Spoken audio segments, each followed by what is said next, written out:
know, Black Beauty and I had a conversation, and this conversation stimulated me to write a piece called The Elevator.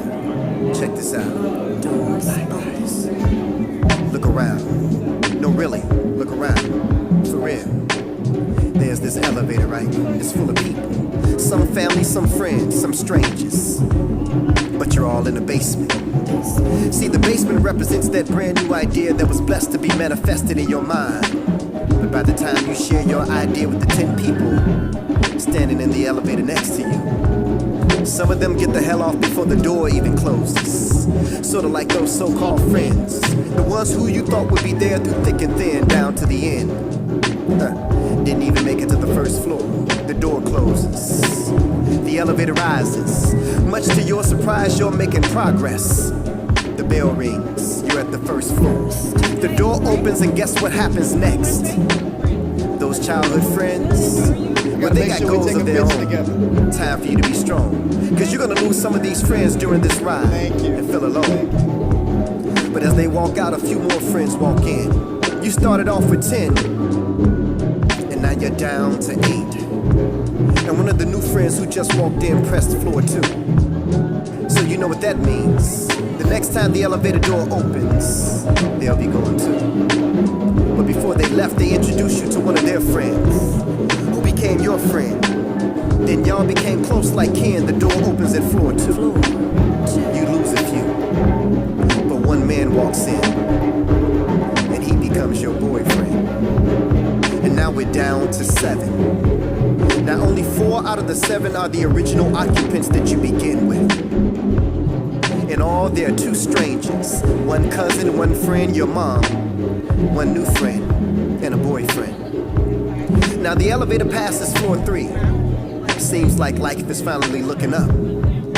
But just as soon as you get comfortable, you're at the 4th floor, and the door opens up. You're staring death right in the face. Quickly you step back. He reaches in his arm and unexpectedly takes your mom. Everyone in the elevator consoles you, but this takes an emotional toll on you and your relationship. Everything you ever believed in or ever knew about is in doubt. You become so emotionally cold that right before the doors close, your boyfriend walks out. What's to expect by floor 5? Now what just happened on the 4th floor was a game changer. But by the time floor 5 arrives, you will lose one of those strangers. But before he leaves, he whispers to you, "There's something that I hope that you see." She said, "What's that?" That God wants you to go through everything that you're going through in order for you to get to where he wants you to be. He leaves. 4 remains. Only 1 more floor to go. But between the 5th and the 6th floor, you notice something. The stranger reaches around you and hits the stop button. Everything is frozen, except you and him. He says it's time for us to talk. I've been here since the beginning. I've seen everything that happened, and not once did you ever acknowledge me. I even gave you words of comfort when you lost your mommy. I thought at that point you would want to get to know me. Look around. Out of the 10 that you started out with, there's only a few. Now you have a choice or 2. You can continue on. Use the experience of what you've been through to help heal. Or you can do what you've been thinking. Go in that purse and take those pills. She said, "No, I want to live." Then you need to learn how to forgive. She now knew who she was talking to. She takes a deep breath and asks for forgiveness. He said, "I'll forgive you when you learn how to forgive yourself." He pressed the button.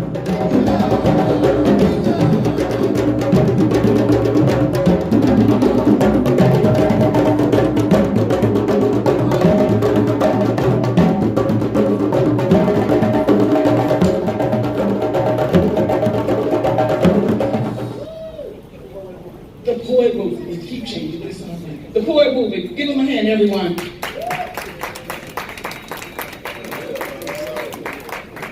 How y'all doing, family? Let me hear y'all say all right. All right.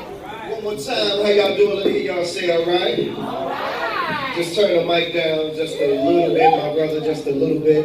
1, 2, 1, 2. All right, that's a little bit better right there. So we are the P.O.E.T organization. We are an artist, activist organization. So when I ask you, who are we? I need everybody out there to say P.O.E.T, and then I need y'all to stump. Y'all got that?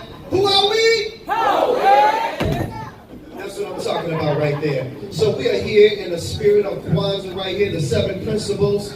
And, you know, it's beautiful when we can give the world something that's a little bit an alternative to what the world has embraced in the form of Christmas, right? And so this is designed for our people, by our people, to benefit our people. And if we exercise the principles, then we can have a better community than what we're experiencing out there. Every day we're hearing about somebody getting shot and killed in our community, right? Just yesterday, 3 young men shot on the south side of Chicago. 1 dead, the other 2 in critical condition. And so if the young boys are not being shot up on the street, the other half are like incarcerated in prison. But we know that there's hope out there. So what we do is we go to the schools and we speak to the ones that are deciding what direction they want to go in life.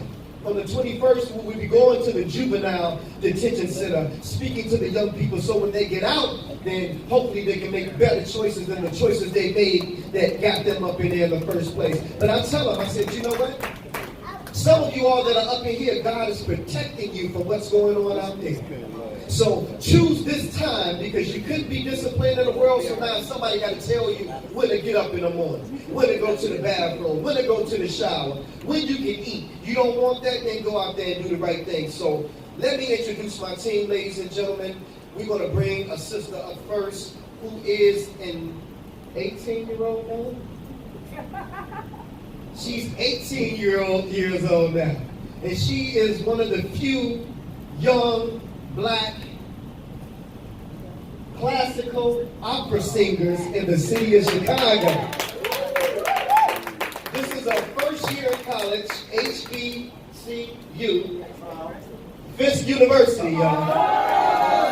This is her first year. So we're going to start off with her, and then we're going to bring on my sister Firekeeper, who is going to be the representative of the young men that are locked down in prison today. If you don't know what's on their mind, Firekeeper is going to explain it exactly to you. A Symphony, kick us off. Let's go.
Shot and killed. Then they were accused of committing vice. Well, Eric Garner was simply choked till he had no breath. He could only lie on a New York street and succumb to death. John Crawford stood in Walmart holding an unwrapped toy gun. 2 cops appeared. John Crawford couldn't even run. 5 black males without guns all lost their lives, while 5 white males with guns went home to rise. Come on now. 5 families whose lives were shot and completely shattered because 5 grand juries decided black lives don't matter. 5 white grand juries, 5 white defending attorneys decided that 5 black males deserved final juries. The white males, all pursuing with a legal gun, could stand their ground and had no need to run.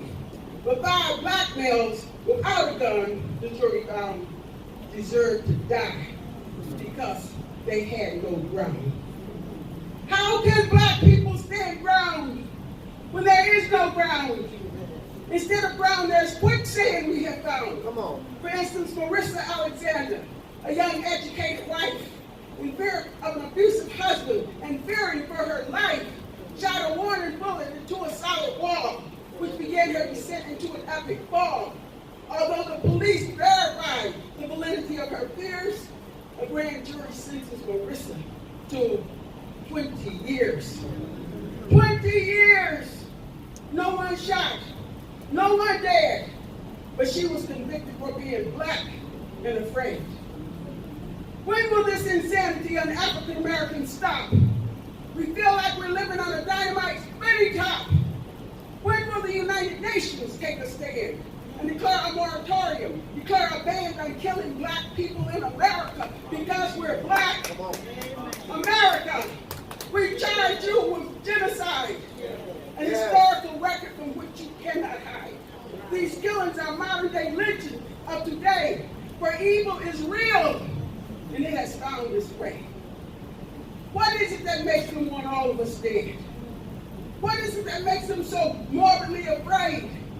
Is it the melanin we possess that protects us from the sun? That natural object from which some races must run? Or is it the thing that makes an NBA coach who truly wants to win put on the floor not 4 but 5 black men? Come on. Is this thing of our natural physicality bred into our genes during days of slavery? For those who survived the Middle Passage on the sea, were those who then survived the Middle Passage on the sea, were then thrown overboard. Dear God, we ask, where is their sanity? What is this that leashes their savagery? I'm going to stop here. Thank you. Give it up, y'all. You know, that was the piece that she was supposed to do in the first place, right? Y'all give it up one more time, y'all, for Firekeeper. The great I Am knows what he's doing, y'all, at all times. Somebody out there needed to hear that particular piece right there. Give it up one more time for our sister, Firekeeper. Yes, y'all. Yes. So now I'm going to bring on my sister, Analog Soul. She's currently starring in the hit stage play Claudine, which is at Harold Washington Cultural Center. She starred before that in the hit stage play King of Policy. She's been touring Paris. She's been touring all over the world, and she's here right now. And she wants to take you back to the motherland. Who wants to go to a trip back with the P.O.E.T organization to the motherland? By round of applause. Hey, Symphony, come back on and bring her back into the motherland.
made them rulers of none.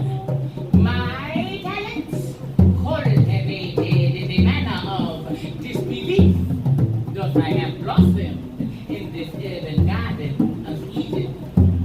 I have tasted of the tree of knowledge and truth, and full of its well, I spit with the clarity of a sage. My destiny is overcome by obstacles, living my life as an example of triumph and adversity.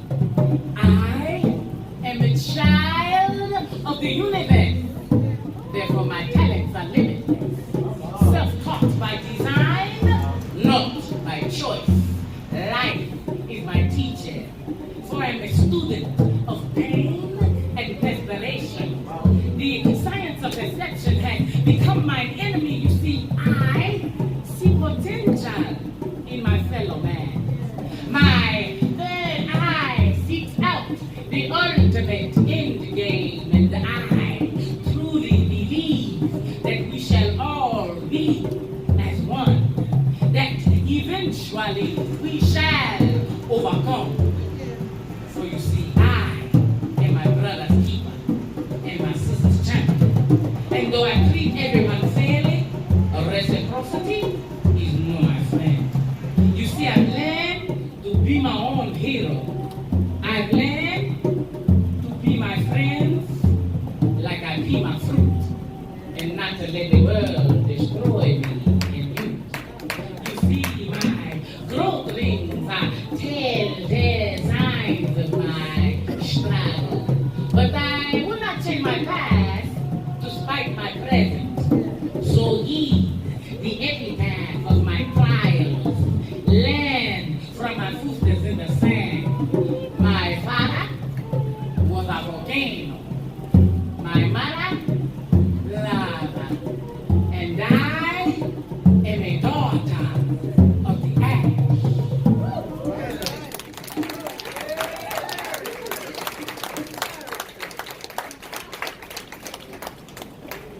What are we going to do with the past?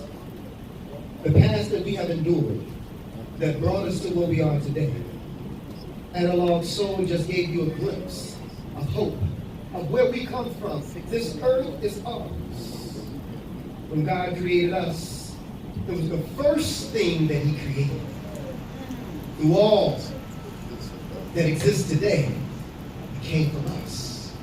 When they were sending search parties to search for the origin of man, they didn't go to Europe. They went to Africa. They found life dating back to millions of years. So when God created us, He created us as the vessel by which all should come from. So we're looking at our sons and our daughters rule the world today. The Bible says, honor your mother and your father, that your days shall be long upon the earth. So if He is our Father, and we inherit what He created, then that means that the whole 196,940,000 miles of the square inches of the earth belongs to us. That means of those miles, that means that 139,685,000 square miles of water has to obey our command. That means that 57,255,000 squares of miles coming up out of the water is our home. The earth is our home. I was born in Inglewood, but the earth is my home. Our babies don't know this, so they're dying on planes at Midway at 21 years old by ODing by Percocet. It's time for us to have a revolution in Chicago. It's time for us to have a change in Chicago. Firekeeper spoke about what happened to us in the 30s and the 40s and in the 50s and in the 60s. It don't go on like that today. What happens today is they've taken off their white sheets and they put on judge robes and they put on police uniforms today. And they put on suits and ties and they're in the courtroom today. And so we feel the jailhouses today.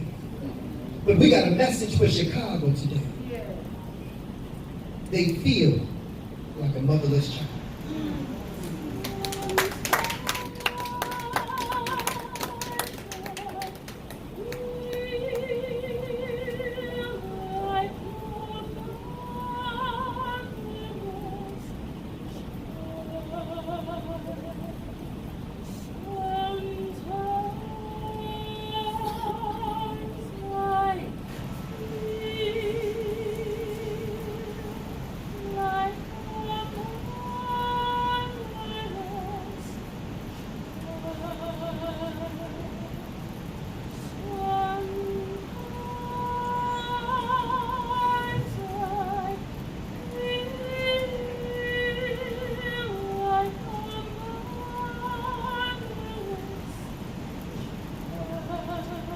a long way.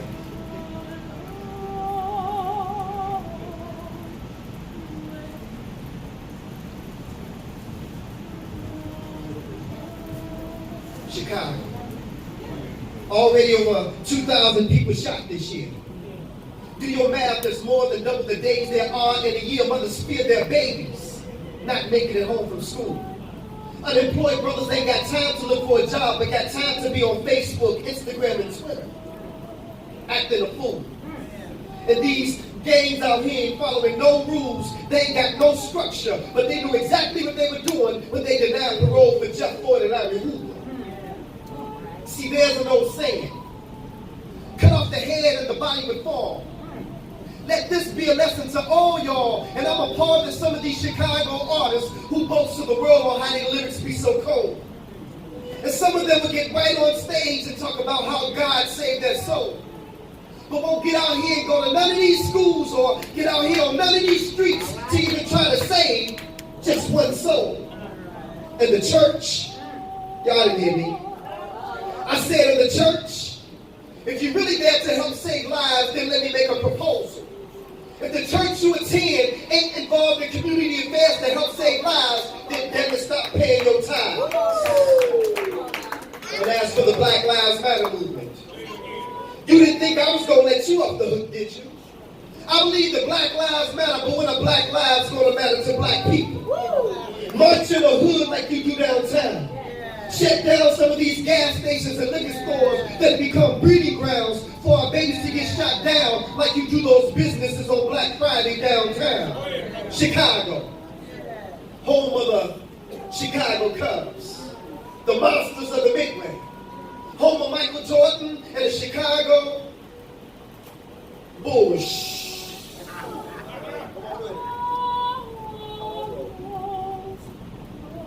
Hit the ceiling, baby, hit the ceiling.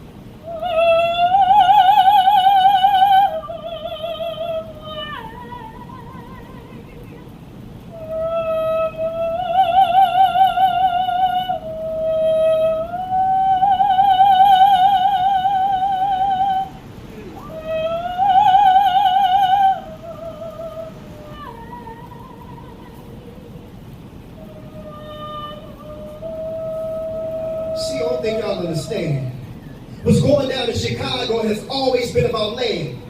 And I recognize the hustle. But did you ever notice that as soon as they tore the projects down, the crime rate in Chicago doubled? Displaced these gangs to go live where those gangs live. Let them kill one another. So what if an innocent baby gets killed? We'll go to the funeral and send flowers to the mother. In the meantime, let the land on the south side and the west side become devalued. And they ain't no scholar, but in my community right now, they selling vacant land for just $1. And like the land that the projects used to stand on.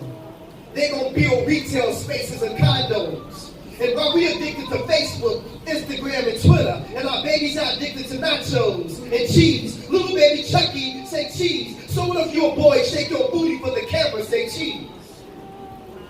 Chicago. Already over 2,000 people shot this year. And we all have a responsibility to come out of the nightclub and get in these streets. Come out of the four walls of the church and get in these streets.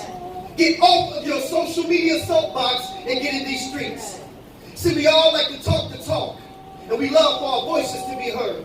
But when are you going to realize that it's your actions that speaks louder than your words? Take us home, Mason.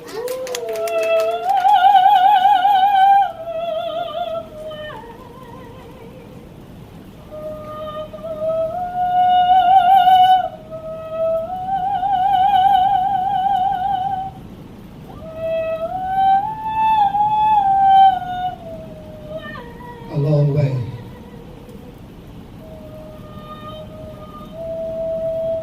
From home.